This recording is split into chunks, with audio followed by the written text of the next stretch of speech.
Hey, get in, fellas. We're going back to therapy. Today is session 48 as we approach the 1 year mark of our podcast coming up in June. And we are really excited to continue celebrating Heroes Appreciation Month in May here at the podcast. Our second of 5 episodes is going to be teachers that we thought a lot about it during COVID. Let's make sure we don't forget that teachers are obviously true heroes, not paid enough for all the shenanigans they put up with. And so today we're celebrating that with bringing back the roundtable format. So I'm going to have 3 of my male friends in education join me. You'll know Mike from helping us with social media. He's a special ed teacher in Buffalo. My good buddy Max Snyderman, who is a high school math teacher in Columbus, Ohio. And a good childhood friend of mine, Nate Kaplan, who is an elementary school teacher turned middle school principal in Boston, Massachusetts. So I feel like we're getting a good representation and those guys have a really good conversation. Of course, the topic of teacher burnout comes up. So we're going to take that opportunity to start the show today with talking about burnout. What is it? How is it different from depression? And more importantly, what can we do about it to help ourselves when we're feeling burnt out? And we'll end the show with a true Bro Motions Hall of Fame inductee, former Secretary of Education Arne Duncan in the Obama era, did a lot of really good stuff for public education in America while also being a former professional basketball player. Excited for a great episode, y'all. Let's go.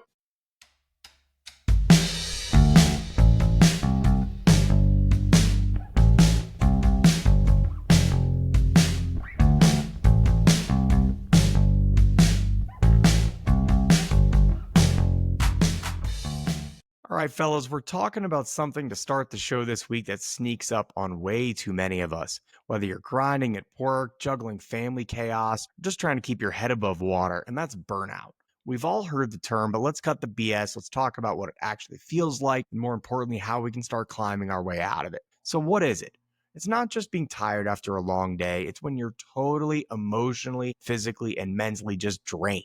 Like your tank is totally empty. The experts break it down into 3 key ways that it hits us. First is that feeling of exhaustion, bone deep weariness that sleep doesn't even touch. Second, you get all cynical and detached, suddenly caring about stuff that feels like a massive effort. Second, you get all cynical and detached. Suddenly caring about stuff feels like a massive effort. You might even find yourself getting more irritable easier. And third, you feel like you're just not performing, that reduced effectiveness where you're not bringing your usual energy or focus. Now, this doesn't just appear overnight. There's usually signs your brain and body are sending out to you. Physically, you might be feeling more fatigued. Your sleep might be all over the place and you're getting more headaches or just feeling physically run down. Emotionally, you might be more on edge, feeling anxious, helpless, or just generally unmotivated.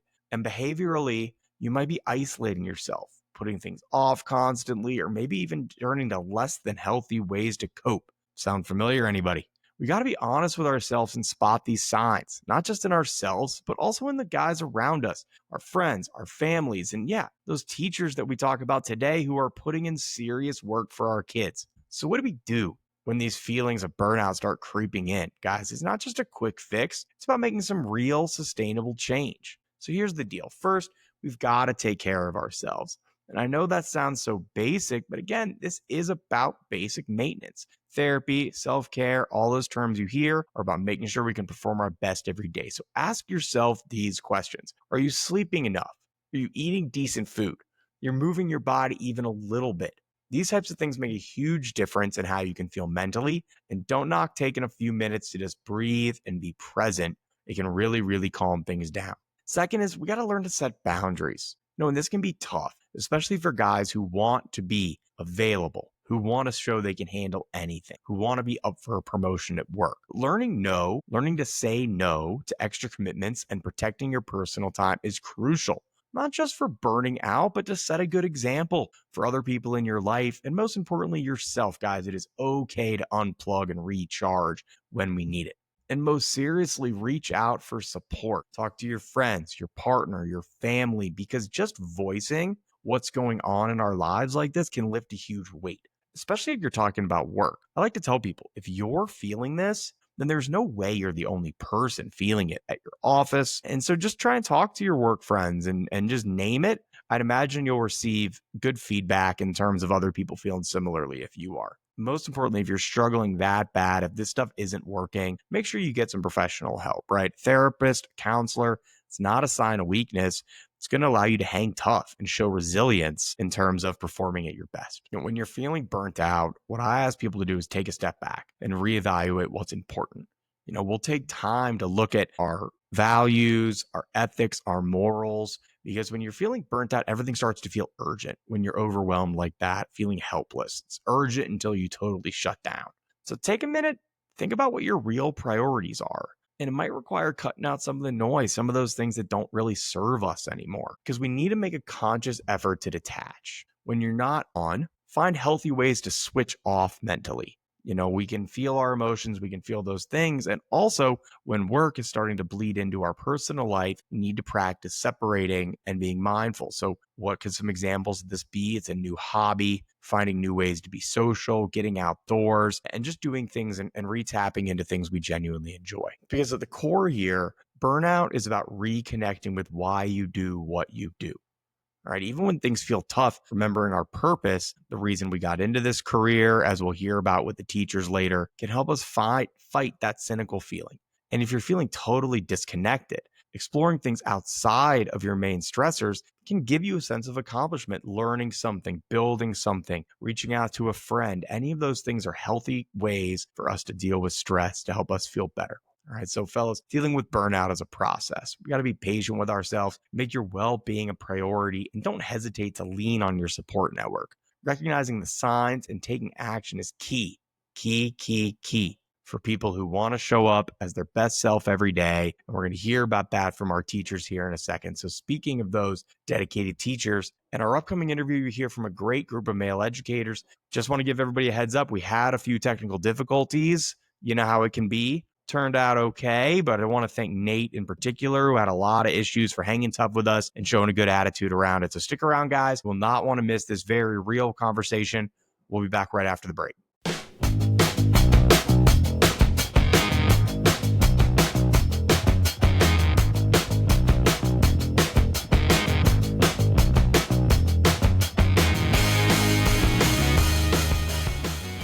Nate, as the best singer in the group, I can almost undoubtedly say, do you have a preferred vocal exercise to help us warm up? No, I got nothing for you. Damn it, Nate. I was queued up for that. What about you, Snidey? You might be a sneaky musician. Everyone sounds in great voice. I mean, I'm a musician, but not with my vocal cords, man. Like, I played trumpet all my life, so Mommy that's made different. me mash my. We can go. Trying to play my bottle here. It's nothing. Sounds great. All right. Well, welcome, gentlemen. In honor of National Teacher Day, we thought what better way to acknowledge such an important field by exploring these guys' experiences as male educators. So to kick things off, everyone will introduce themselves. Mike, we'll start with you. So I had an interesting start to teaching. Everyone, I guess, has an interesting start to teaching. I had no intention of, I didn't like children. I didn't like working with kids. It was just, it's not something I wanted to do. And then a fraternity brother who's been on the show, Eric Scheinberg, he called me up one day and he asked if I wanted to do the program, the AmeriCorps program City Year out of Columbus, which is working mostly with after school programs and tutoring kids. He wouldn't stop bothering me about it, kept asking, hey, like, have you done the application? Have you done the application? And I did it to humor him. Little did I know his motivation was that if he could get me to sign up, that he would get free Chipotle. That was his recruitment motivation. So it's not because he wanted me there, but I loved it. I found myself signing on to do a second year of it. Very brief stint in sales after that, because I wasn't sure if I wanted to be in the classroom. And I think that was what I needed before they let me go to understand. I'm not going to act like I didn't leave on my own accord, but I don't, it was not for me. And it was just kind of the stars aligned. But I think I realized I want to be in the classroom, and I lucked out that Teach for America, the AmeriCorps program that people are much more familiar with, was coming to Buffalo. And I was already planning to move back to Buffalo with my now wife. Just, got a great placement there. I was fortunate that the teachers I worked with my first couple of years really took me under their wing. Their mentorship, I was able to kind of succeed there. And I've been at the same school now for 11 years, special education teacher, currently with 6th grade. Plenty of struggles, but I love it. So wouldn't change it. Yeah, we'll get more into the struggles and what that's like. Nate, how about you? I think I'm in year 16 or 17 in education, something like that. Can't remember which. I studied psychology and music in my undergrad, did not know what I wanted to do after graduating, kind of took a chance on also, as Mike said, on Teach for America, applied and was fortunate to get in. I ranked, you rank the locations that you're going to go to. I ranked Chicago, Boston, and Indy at the top of the list. And of course, everybody wants to go to Chicago or Boston, so they put me in Indy. It's one of the few that would have put that up there. But growing up in Cincinnati, that was the closest there wasn't a Teach for America in Cincinnati at that point. I got a great placement. Really fortunate to get in a really functional charter school and get placed in a grade level that I was very comfortable with, which was kindergarten. And I got to co-teach with someone who was in her second year. And co-teaching, I don't know if Mike or Max, you've had an experience with that, but that can be a terrible, terrible experience, or it can be fantastic. And so I just lucked into having this amazing, wonderful co-teacher who's actually now the principal at that school. But we were both like really early on and just shared this kindergarten classroom with these amazing kids, got to really kind of like focus in on half of the planning and curriculum load in that first year and just get off the ground a little bit. And I really enjoyed it. I had some other folks with me in Teach for America who got a placement that was really rough, and they are no longer in education. So I definitely don't undervalue that. And then moved up to Boston. I've been teaching up here, taught second grade up here, and then moved into administration. And I'm currently in my second year as the principal at a urban charter school in Dorchester, which is one of the neighborhoods of Boston. Quick aside, Nate, I did sit a year and went back to med school to become a child psychiatrist. My good buddy Bill, who's been on the show a few times, did Teach for America in Chicago, and that bounced him back to medical school. Really good experience for both of us having been in the classroom. So Can I ask you a question there, Stephen? Who was your Yes, Michael. superior? Who was your superior when you were at City Year? Yeah, you didn't say that. So I joined City Year, which is, again, this really excellent nationwide program through AmeriCorps where we serve as tutors, mentors, and role models, Michael, if you remember the slogan. Came in a year after Michael, so he was my superior, though you were not my direct boss or supervisor, and I want to make sure that's clear here. If I say jump, you say how high. That was the... Not think that's true. No, all right, not Max, even close. Mighty, take over here. I had a completely different path. I knew from junior year of high school that I wanted to be a high school math teacher. I had a fantastic calculus teacher who was a incredible mentor to me that I kept in touch with even when I went through grad school and got my first job up until he passed away. And just kind of, we talked about teaching, here or there. He retired the year that I graduated high school. So it was kind of, I kind of like took that path and then kind of rolled with it after him. Came out here to Ohio, got my degree, did everything like that, and bounced around to between public education and charter schools, and have taught this is my 12th year in education, did 7 years as a high school math teacher, joined the dark side, and went into administration for 4 years as an assistant principal, and now recently have jumped back into the classroom as a high school math teacher again for a multitude of reasons. Really excited. This year has flown by. Absolutely love what I do. Love doing it for the kids, and it's been a fantastic ride over the last 12 years. All right, boys, before we get a little deeper, let's start with some fun. We're going to go in reverse order. So, Snyderman, you get the first draft pick. We'll go Nate, then Mike. What is the best show currently running on television that displays a school setting? Best show currently on television that displays a school setting. The stance it takes on life in a school. Yes. Abbott Elementary. Absolutely. Yeah, it's an obvious Number one. 1A. Snyderman, Number congratulations on me handing you the draft. I'll go to the complete opposite end and say adolescence. It's great. I think between the two of them, there's a reality.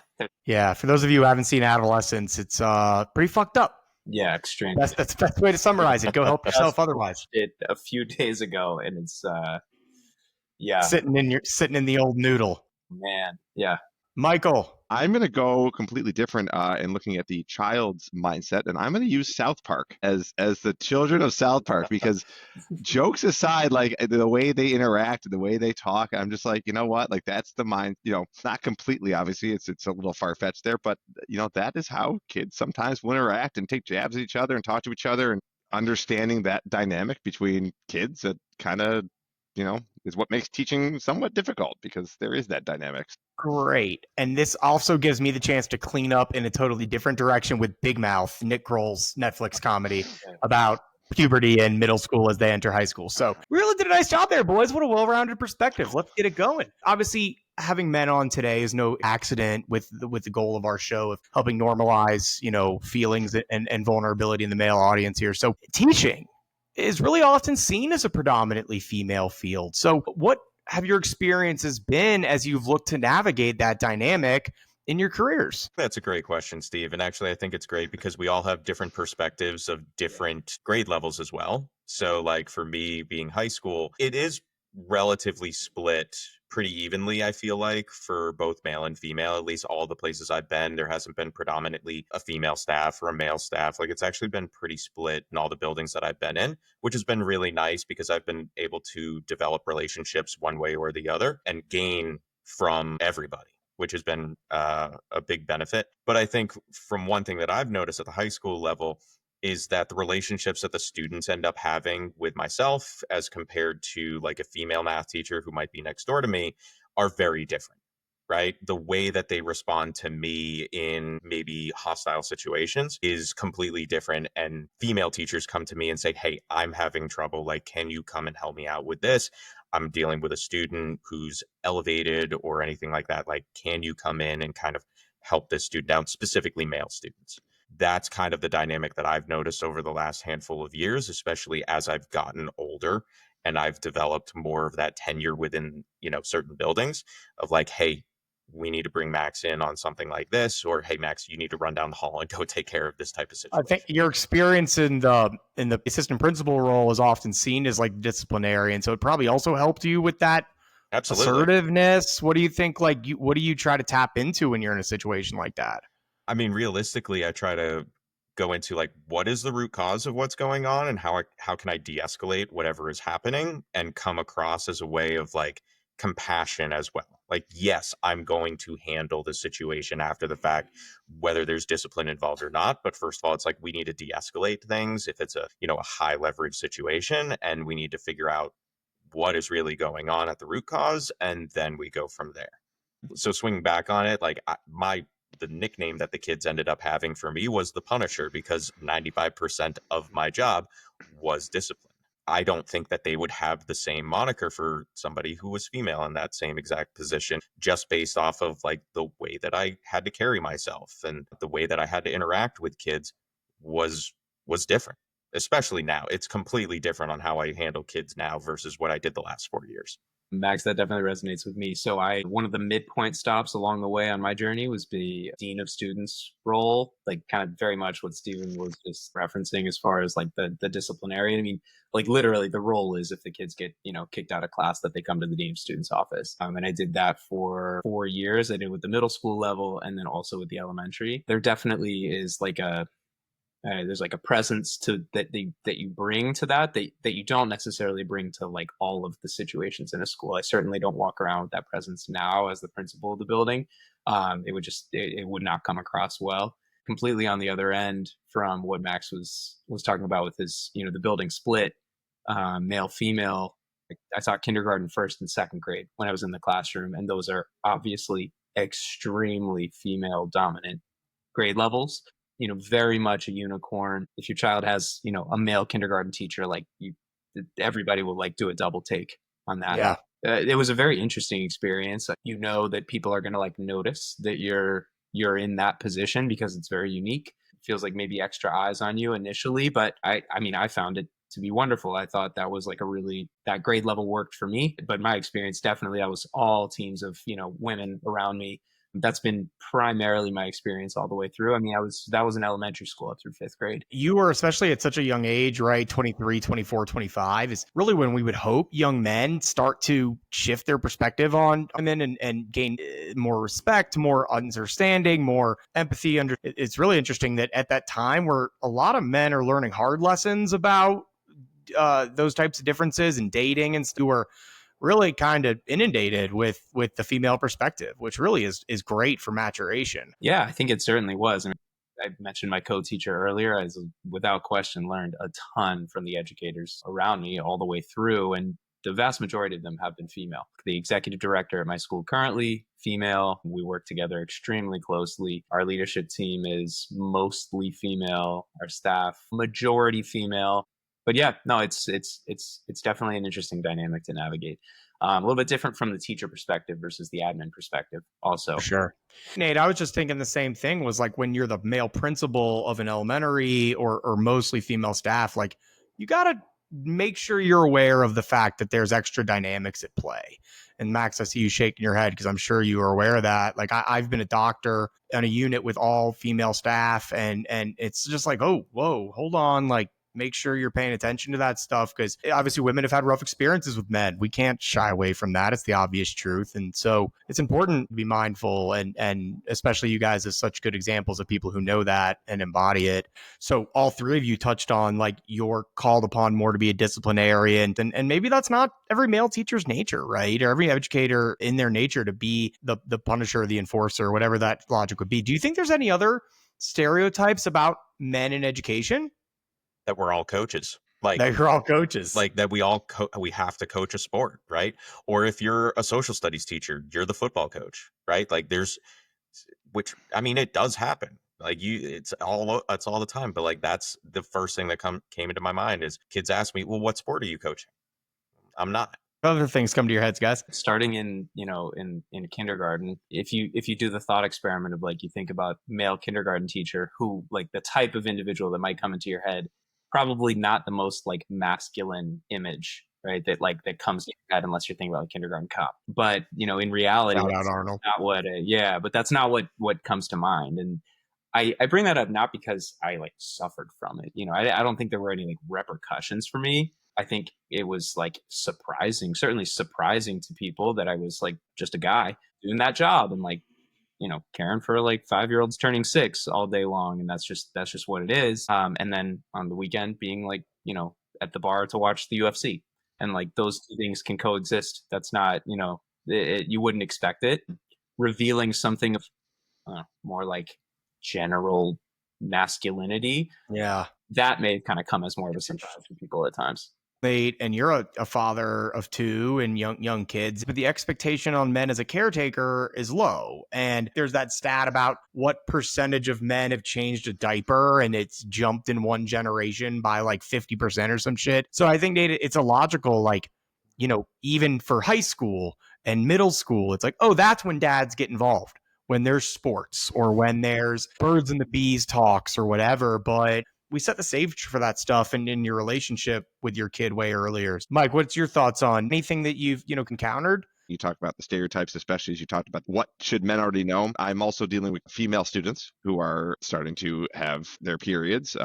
And it's not funny to me because that's a big part of their lives, but it's always funny to me because they don't know how to approach me if they need to go use the restroom or they need like a product. Like I know how these things work. I'm not just because I haven't had one doesn't mean that I don't understand that it's coming. It happens, and it kind of cracks me up because again, as a male teacher, that comfort level obviously not there. No, we understand that's how Do the you body think works. over time, Mike, like your ability to handle something like that has changed? Like how you might have responded year 1 versus year 10? It definitely probably took a couple of years before I don't think I would have like freaked out and been like, what are you talking about? I would have I probably would have been like, no, just go to the nurse and then, collected my thoughts. You would have what the situation, Michael, as a regular on this show? Avoided the situation. And we know that's a dirty word here. I feel like the first time that you have a situation like that with a female student, like you're always like, yeah, I can handle anything that's in my classroom. Like, I got this. And then you get hit with a question like that or a situation and you've never had that before. And you're just like, yeah, just go, right? Like, I got you. I'll write you a pass. It's interesting. You guys are all young fathers. How do you see yourself as men uniquely poised to be good role models for your students? I've got a handful of teachers. I remember them in middle school. They were their authentic selves in the sense that they were always joking around. Literally, I remember one of them called me over and said, "Hey, Slepian, come here. Calls me over and he farted on me. Like that's what he did. He farted on me and I was like, dude, what the? But at one point we connected on Facebook, made a comment. I said, remember the time you guys farted on me? And they sent me in the mail a card that stinks, like a smelly card, like reeks, like had to open it outside type of thing. I knew it was coming. I've always tried to be that. I'm the same person, both in the classroom and outside the classroom. I am who I am. Right. And I don't change in and out of the classroom.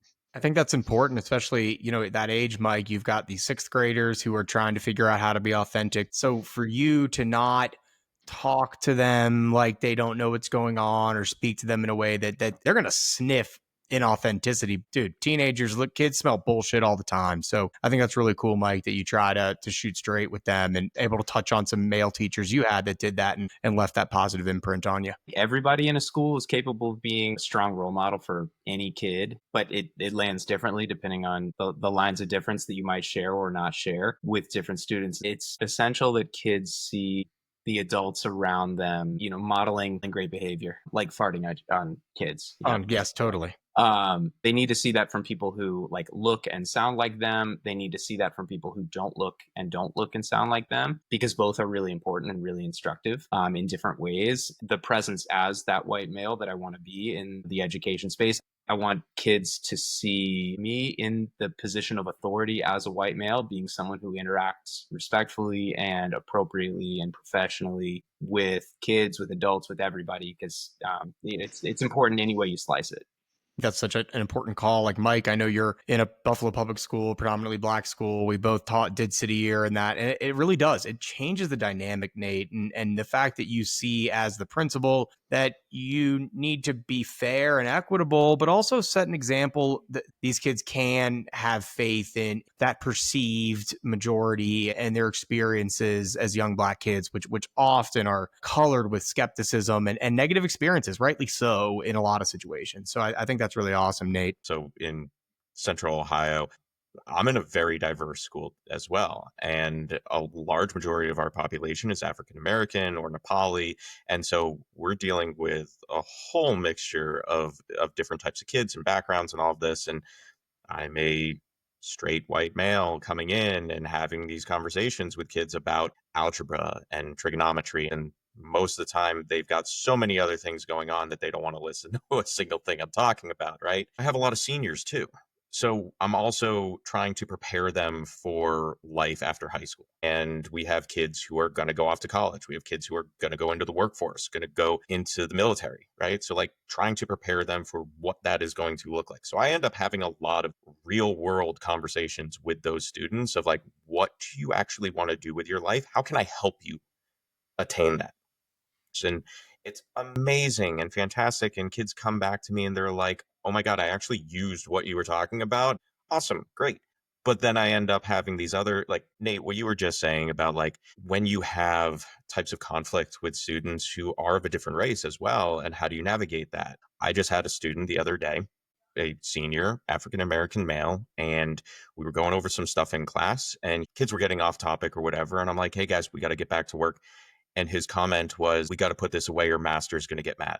And so I was like, let's go outside and talk. And he didn't want to talk about it. He was like, I don't know what you're talking about. I was like, buddy, I knew exactly what you said. Let's have this conversation about this, right? And so I got to put my admin hat back on and I got to break it all down on the real world level. And I was like, listen, let's just have this conversation because that's not who I am. And that's not how I portray myself in this building and in general. So let's talk about it of like where you feel like that came from. And that we talked for like 6-7 minutes. And at the end, like he shook my hand. He was like, I'm so sorry. Didn't mean to. I'll get my work done. I got you. And it was great. Like, and so now we've got a fantastic relationship and I feel really great about it. But it's like, those are the things that we have to be able to have those conversations with these kids. And if we're not prepared to do that, then that could have turned out way worse. And we don't want that to happen. As a math major, Max, I assume that's when they taught you how to navigate when a student refers to you as a right? slaveholder. Yes. Ohio State, really great math program, Calculus 575, how to navigate being called master by one of your students. Yeah. Stephen, you asked about, the three of us all being fathers of young kids too, that while it's extremely challenging, one of our like main jobs is to be able to hold the emotions, like sometimes extremely big emotions from our young children at home, but also the kids at school. It's so important for us to just be able to like, at the drop of a hat, hold enough space for whatever an emotional reaction is from whoever for whatever reason. Show that like, first and foremost, I am capable of like handling your big feelings right now, handling your big emotions right now, just showing that by like not flying off the handle myself. And then as Max, kind of, gave with that example there, having that calm conversation outside, how different that would have gone if he had reacted in the moment, especially from his positioning as a white male. He reacts emotionally in that moment. That is like a moment completely squandered. Instead, what he turned it around with was, okay, I can hold that. Like that was a lot. I can hold that. Now let's talk about it because I'm capable of holding that. And it turned into something that actually built a really strong relationship. And I think that's really, really important. Nate, as you said, holding big emotions is not generally the role of the father in most of these kids' homes. Again, it really stresses guys like teachers are taught to teach in their Masters of Education programs, and yet Mike is responsible for showing authenticity and helping these kids find their voice. Nate is setting a good example for what leadership can be without being fear-based. Max helping set examples of what life will be like in the real world and setting these kids up. So as a great transition, because teachers are asked to wear so many hats, let's talk about the mental health of educators and what it's like these days. So, considering your guys' experiences, I think especially Max and Nate having their administration role, like how do you perceive the landscape right now of stress and support for educators? And what do you see that's contributing to that? There's a lot, man. Like teacher burnout is very real, very, very real. And 100%, it is real in every building in every state across this country. I don't think it's new. I think it's talked about more.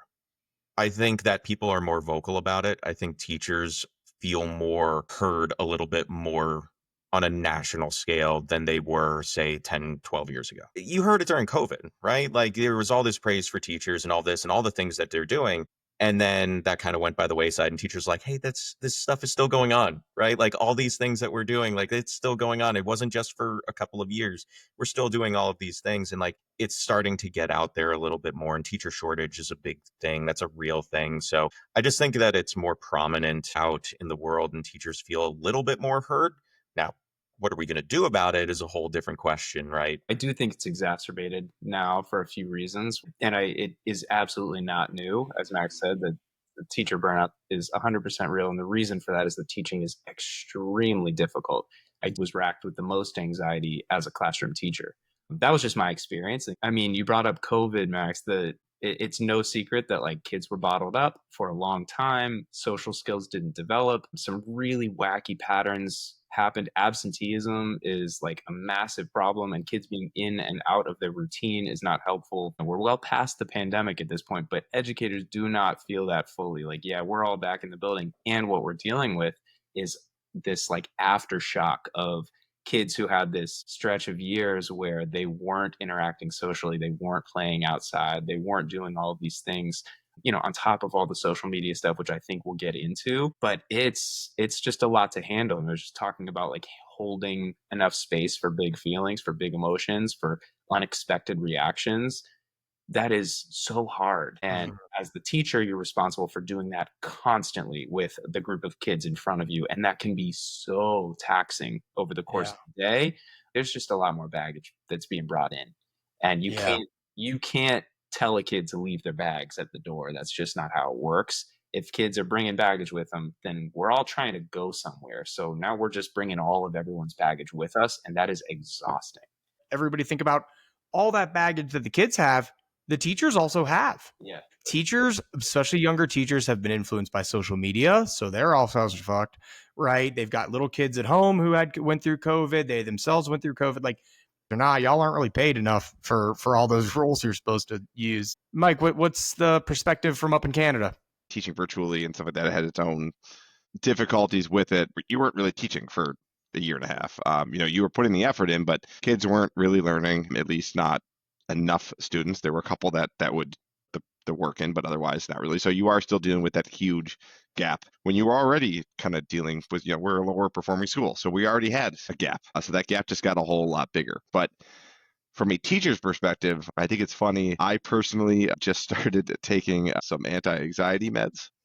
And I shared that with a large group of teachers. And one of the teachers' responses was, I can't believe that you've been raw dogging it for the past decade. Like, what are you doing? Like, yeah, like you're not special because you're taking some type of anti-anxiety or this or that. Like Like what? Like catch up with us. The fact that the expectation has been that you've needed medication to do your Yes. job is That's what I startling. mean. Insane. Yes, and that's why I bring it up, is because it's like I'm not gonna say the majority of teachers I work with are on that. I don't know. There's probably an alarmingly large amount of teachers who are taking type of medications, and I'm sure a lot of it is from the stress induced from teaching. And there's a lot of different factors to that. There's no offense to my administrators to my left and right here, but there's administration that causes those stresses. There's student stresses, government stresses. There are ICE agents that are patrolling potentially the area. So like, to avoid that situation and getting emails and letters, these updates on basically what you do if there's any type of agents that come to your building, and like that to me is, it's like we're dealing with It's heavy. enough of other shit, and now on top of that, what You another weren't stress in these kids' taught lives. how to deal with federal No, immigration agents in your master's of education. What were they doing? that's just one other layer that leads to more stress. And again, I'm not even saying stress for myself, but just stress for the students, which then becomes stress for me. But you have to hold all of that in, right? And you have to internalize all of that while you're still trying to get across your standards and prepare kids for state testing and all of these things, right? We're like talking about the water cycle, and I'm reading an email about what to do when ICE agents approach a building, and I'm like, okay, guys, what's another type of precipitation? Like, I don't know. Like, it's like, what do I do? I'm curious, guys, what have come of executive orders relating to education in this country since Trump's inaugurations? Whether it be the Department of Education dissolving or funding cut for research. I mean, what is the morale right now with those changes in your schools? It's really low. Yeah, you go. Yeah, go for it, please. I'm sure, I have to imagine I speak for everybody here. It's really low, but it's also challenging, I would say, because you can have your own, you have your like personal visceral reaction to it. And I guess maybe this is speaking from the administration side. As much as you might like be cringing inside or like vehemently, have this like repulsion to the news cycle, then there's also like some measure of like, okay, gotta like filter. How do I filter that professionally? How do I like present something that doesn't make people think that I think that this is good, but I also am not like flying off the handle saying things that are inflammatory also.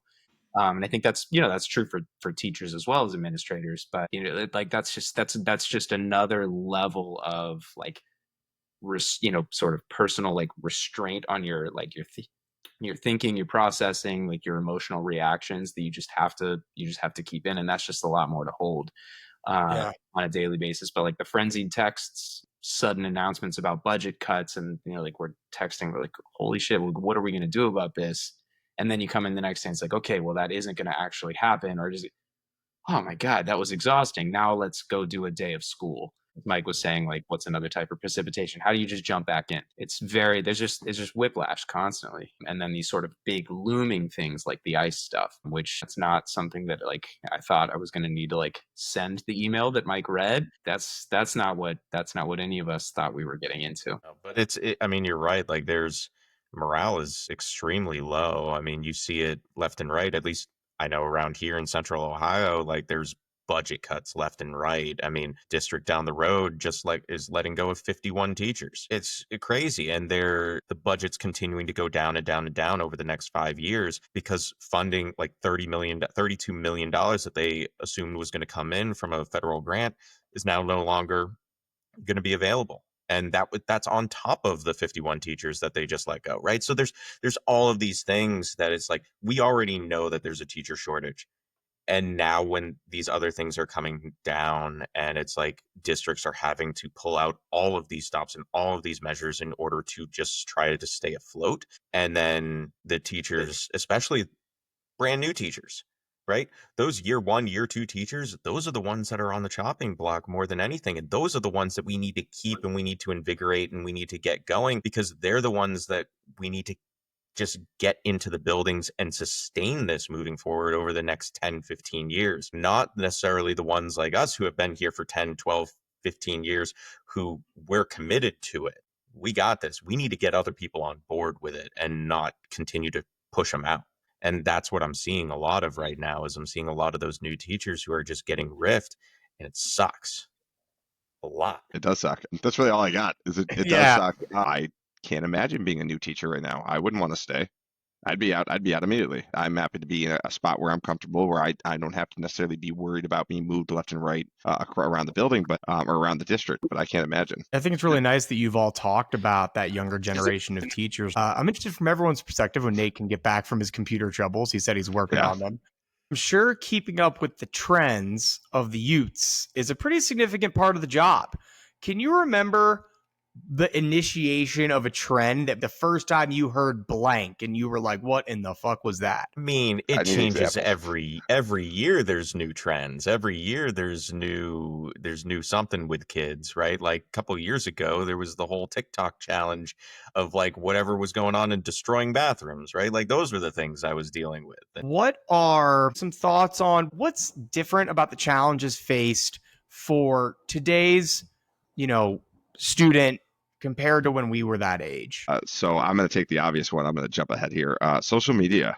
Is that too obvious? That's Perfect. Things like the use of phones during school. The governor of New York is talking about putting bans on phones in schools. And now you're in this world where everything connects to everything. And it's like, it's hard to police. They could be making phone calls, texting people, starting problems, and that's on my watch. So then it becomes a whole other issue. So social media, cell phone technology, it helps a ton, but it's also a struggle. humans have not been able to keep up with technology fast enough to get a handle on it. Like you're like, oh, they could take a picture, it's innocent.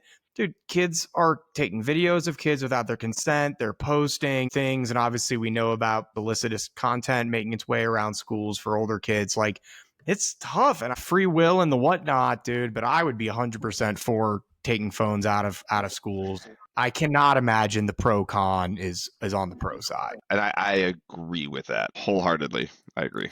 It's so tough. It's so tough nowadays to try to manage it too. Like from our perspective, it's incredibly difficult. Like we have a no cell phone policy, but the enforcement of it, like it's on us, right? I do the best that I can with it. You've got kids who are like, you're not taking my phone. And you're right. I'm not going to physically take your phone out of your hand. But the social media aspect it's out of control. It really is. The constant need to either be on it and like have some type of validation from it, or just that attention span, right? Like we're in that age of Vine or the age of TikTok where it's like your attention span is just so low where you can't sit and like these kids can't sit and concentrate on a problem for 5-6 minutes at a time, right? Like it's not there. It's not ingrained. That perseverance isn't there, right? And I haven't done the research, and it's just what I feel is that a social media and this access to everything and having that instant gratification has led to a lot of this. Max, you're dead on in terms of child psych research. When you have at such a young age, this mirror, we call it the narcissistic mirror of people care what I think and people are commenting and how many likes you get. Kids are not ready for that. And frankly, most adults are not ready for that. The idea that you can handle the actual happening of people giving a fuck about what's going on in your world all the time, because the point of being a teenager is to absolve yourself of that concern that everybody cares about what you're doing because nobody gives a fuck. But these kids are broken, man. And I think we're seeing it, and adults are really not immune from it either. This idea that you're really socially anxious and worried about what other people are thinking about you, because it's not reality if you live online. I like to think that I don't care what people think about me, but then at the same point, it's like that's why I don't post on social media very often. All right, guys, we've really touched on the whole emotional experience as a teacher, and I really thank you guys for your vulnerability and willingness to do so. Let's end on a wholesome note. Start with you, Nate. What would you say to a young man who is considering going into education or becoming a teacher? I mean, I would say you have to be prepared to work extremely hard. You can't half-ass this thing. This is not one that you can phone in. But if you're willing to do that, it is extremely rewarding. It is work that you can feel good about. And when you see gains and when you see the impact of your work. It does go a long way in helping you to cope with the difficulty in getting there. There's a lot of pride that you can take from it, and just know that you're doing very good work. You're doing important work, and there's a shortage out there. So I would try to get people in. Snidey, what about you? Absolutely. I mean, it is extremely rewarding, from the relationships that you end up building with the kids, the relationships you end up building with your coworkers. The amount of work that you put in is what you're going to get out of it, right? Just like everything. But Nate hit the nail on the head. It's a grind, right? Like, it takes a toll on you. Absolutely. And you got to be able to balance it in some way, shape, or form. Whatever that is for you, you got to figure that out. And it's going to take you time in order to get there and figure it out. I remember I had a veteran teacher my first year, and he was like, you kind of figure it out by year 3.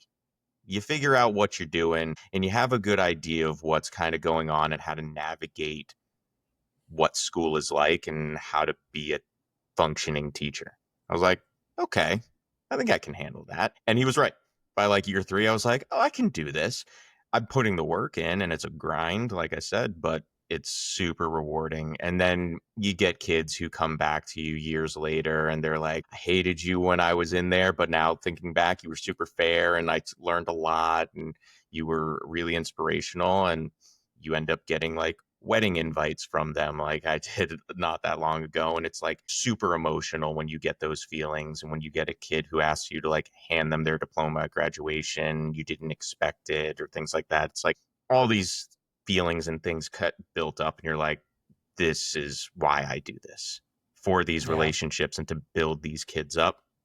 That's the whole reason. So like, absolutely get into it, talk with people who have been in it, figure out if it's the right thing for you. And if it is, let's do it. Of course, Max, it's so important to make sure you're counting your wins in any tough field, education being one of those. How about you, Michael? Something profound and poignant to wrap up, I assume? Let me start by saying you get summers off. Let's just go right to it. Summers off. Nice winter break. There's a couple. Sometimes you have multiple spring breaks. Let's just get that on the table. But Snow days in Buffalo. Yeah. a lot of snow days in Buffalo. I could use a couple more, but that's fine. You talk about the rewarding feeling, whatever. I'll just say like the one thing, you talk about kind of building those relationships. You're not going to always like, especially again we talked about the education gaps and things like that. And you're not going to always like leave each day being like, oh, I did such a good job at teaching. But you may have done a good job of having impact on that student, that child's life. These are 6th grade students who like come in and hug me like, oh, and I'm like, oh, that's like very sweet. I'm also like, don't touch me, but it's very sweet of you guys. But the relationships are huge. The relationships matter.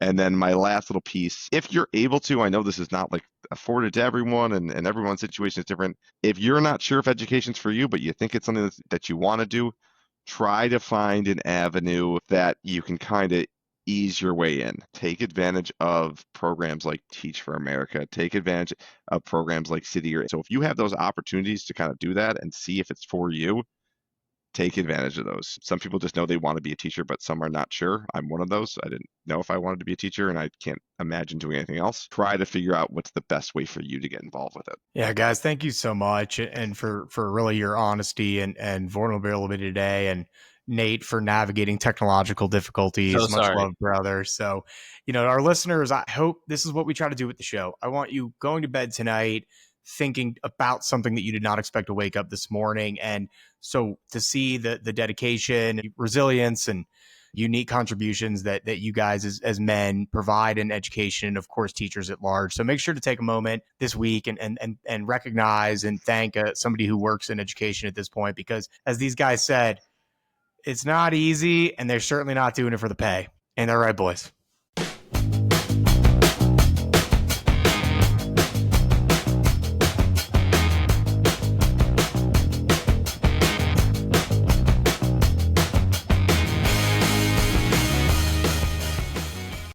What's up, guys? Welcome back to the Bro Motions Hall of Fame, where we celebrate men who've shown dedication, leadership, and a commitment to making a difference in this world. And boy, we are doing that today, highlighting a man who's excelled both on the basketball court and in shaping national education policy, and that is Obama-era Secretary of Education Arne Duncan. Okay, I did think this was poignant. We're talking about teachers this week, and more importantly, with all the flux, as you heard about in our interview with the Department of Education, I really want to honor somebody who made it a passion in their life, the importance of education in our country. Arne Duncan was born November 6, 1964 in Chicago, Illinois, heavily influenced by his parents who were both involved in social work and education. He grew up in a very socially conscious environment. His mom ran an after-school program that served inner-city youth, and this helped him develop a passion for basketball at a very young age. He ended up going to Harvard, where he was a co-captain of the basketball team, named a first-team academic All-American. And then after college, he went and played professionally in Australia's National Basketball League. And if this guy's name sounds familiar, even if you were never following education policy back in the 2010s, you might have seen him playing in the NBA All-Star celebrity games on NBA All-Star Weekend. He did this a ton of times through the 2010s. And considering he was the only gray-haired person out there, he's a baller, man. Former professional player, super cool. And so to highlight his career, before becoming the Secretary of Education under President Obama, Arne worked as the CEO of Chicago Public Schools, where he worked tirelessly, to make change within that school. Under Obama, his focus was really on education reform, including initiatives like Race to the Top, which again, if we know anything about our country, it's that navigating the policy and partisanism around education and spending was always something that was difficult for him to navigate. His career was really focused on this education and really focused on the social emotional needs of students. So I want to share a short clip of an interview he did, which was a panel on education reform in 2010, where he was asked about the importance of education as a means of improving the economy, something that's very, very relevant today. Great.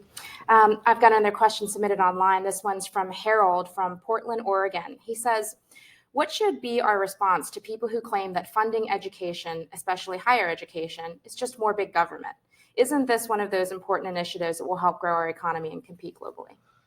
I can't say often enough that we have to educate our way to a better economy. That's the only way we're going to get there. And if you go back 25 or 30 years ago, you actually could drop out of high school and get a job and support a family, go work in a stockyard or a steel mill or something like that and be successful. Today, those jobs are a distant memory from a bygone era.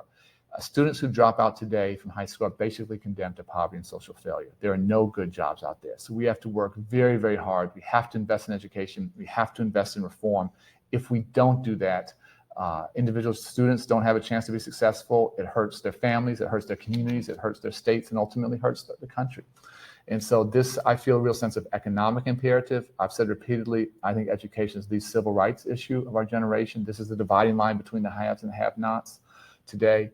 And whether it's from the perspective of a sense of social justice, whether it's from the perspective of an economic imperative, we have to break through. We have to get dramatically better, and we have to do it with a real sense of urgency.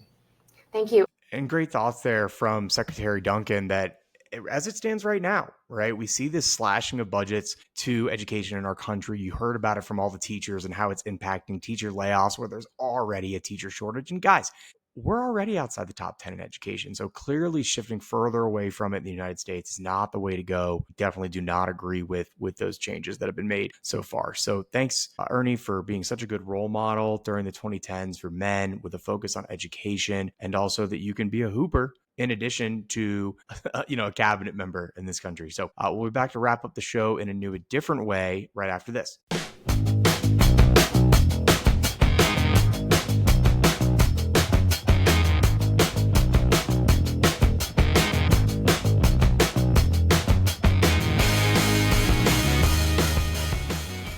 All right, y'all, we're going to change up how we end these episodes. No more takeaways. I'm going to assume if you listened to the whole episode, you took away what you took away. I believe in you. I have faith in you. Instead, we're going to start doing one book, one TV show, and one movie that relates to the themes of the episode, so that if you want to learn more, you want to have some fun, you want to chill and watch something that relates to what you learned this week, we're going to hand it to you right here at the end. First, our book for this week is Up the Down Staircase by Belle Kaufman. This is a classic book from the 60s.